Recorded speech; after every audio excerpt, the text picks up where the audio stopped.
Bismillahirrahmanirrahim. Assalamualaikum warahmatullahi wabarakatuh. Apa kabar semua? Semoga diberi kesehatan dan kekuatan agar bisa belajar dengan semangat. Pada kesempatan kali ini kita akan melanjutkan materi bab 2, usaha dan pesawat sederhana dalam kehidupan sehari-hari. Adapun tujuan pembelajarannya yang pertama yaitu siswa dapat menjelaskan jenis-jenis pesawat sederhana, roda berporos, dan pengungkit. Yang kedua, siswa dapat menjelaskan prinsip pesawat sederhana pada otot dan rangka manusia. Ya, jenis pesawat sederhana roda berporos.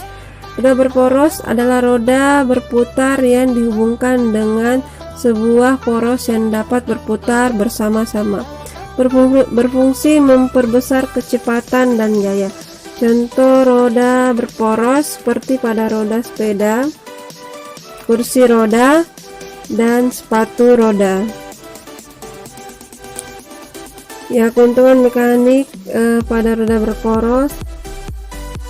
Untuk mekaniknya, Km sama dengan R besar per R kecil sama dengan G2 per G1.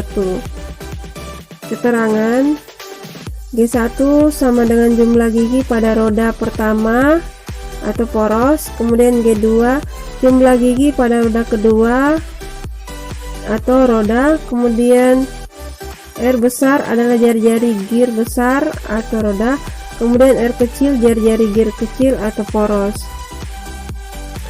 Ya, perhatikan contoh soal di samping ini. Sebuah roda berporos diketahui jari-jari rodanya 0,7 meter, sedangkan jari-jari porosnya 20 cm. Berapakah keuntungan mekanis roda berporos tersebut? Diketahui R besar, jari-jari roda adalah 0,7 meter, kita rubah ke cm menjadi 70 cm. Kemudian R kecil atau jari-jari poros 20 cm. Yang ditanyakan Km, keuntungan mekanik. Jawabannya Km sama dengan R besar per R kecil, yaitu 70 dibagi 20 sama dengan 3,5. Sekarang kita memasuki pesawat sederhana, tuas atau pengungkit. Pengungkit merupakan salah satu jenis pesawat sederhana yang paling banyak digunakan dalam kehidupan sehari-hari. Rumus tuas yaitu W dikali LB sama dengan F dikali LK, dengan keuntungan mekanik sama dengan W per F sama dengan LK per LB. Dengan keterangan W adalah berat beban dengan satuan Newton, di mana W sama dengan M dikali G. Kemudian LB adalah lengan beban dengan satuan meter, LK adalah lengan kuasa dengan satuan meter, F adalah gaya yang diberikan dengan satuan Newton. Ya, jenis-jenis tuas ada 3. Yang pertama, jenis pertama, titik tumpu terletak di antara beban dan kuasa seperti yang terlihat pada gambar. Jadi contoh tuas jenis pertama yaitu tang dan gunting. Kalian bisa perhatikan pada gambar gunting dan tang, titik tumpunya berada di antara letak kuasa dan letak beban. Kemudian jenis tuas yang kedua, titik beban terletak di antara tumpu dan kuasa. Contoh tuas jenis kedua yaitu pemecah kemiri dan gerobak beroda 1, memiliki beban di antara titik tumpu dan kuasa. Kemudian tuas jenis ketiga, titik kuasa terletak di antara beban dan tumpu. Contohnya seperti skop, pinset, dan hektar, memiliki titik kuasa di antara titik tumpu dan titik beban. Contoh soal, untuk mengangkat beban 800 Newton digunakan tuas yang panjangnya 50 cm dan lengan beban 20 cm. Itulah gaya yang diperlukan mengangkat beban tersebut.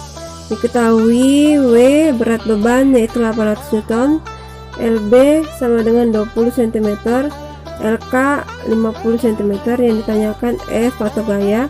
Penyelesaiannya W dikali LB 800 dikali 20 sama dengan 16.000. Kemudian F dikali LK atau F dikali 50. Jadi 16.000 dibagi dengan 50 sama dengan 320 Newton. Nah, sekarang kita akan membahas prinsip kerja sederhana pada sistem gerak manusia. Jadi prinsip pesawat sederhana juga ada yang berlaku pada struktur otot dan rangka manusia. Contohnya kalian bisa lihat pada gambar. Pada saat mengangkat barbel, telapak tangan membawa barbel berperan sebagai gaya beban. Titik tumpu berada pada siku, sendi antara lengan atas dan lengan bawah. Titik kuasanya adalah lengan. Jadi titik tumpu berada di antara beban dan kuasa, sehingga lengan termasuk pengungkit jenis ketiga. Selain itu, prinsip pengungkit dapat digunakan untuk menganalisa pola gerak tubuh pada pemain bulu tangkis. Ya, perhatikan gambar kedua.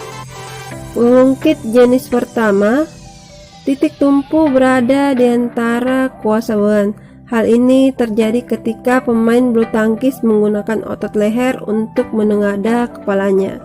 Kemudian pengungkit jenis ketiga, kuasa terletak di antara titik tumpu dan beban. Kondisi ini terjadi ketika pemain bulu tangkis menegangkan otot lengan dan bahu. Kemudian pengungkit jenis kedua, beban berada di antara titik tumpu dan kuasa. Kondisi ini terjadi ketika otot betis pemain bulu tangkis mengangkat beban tubuhnya dengan bertumpu pada jari kakinya.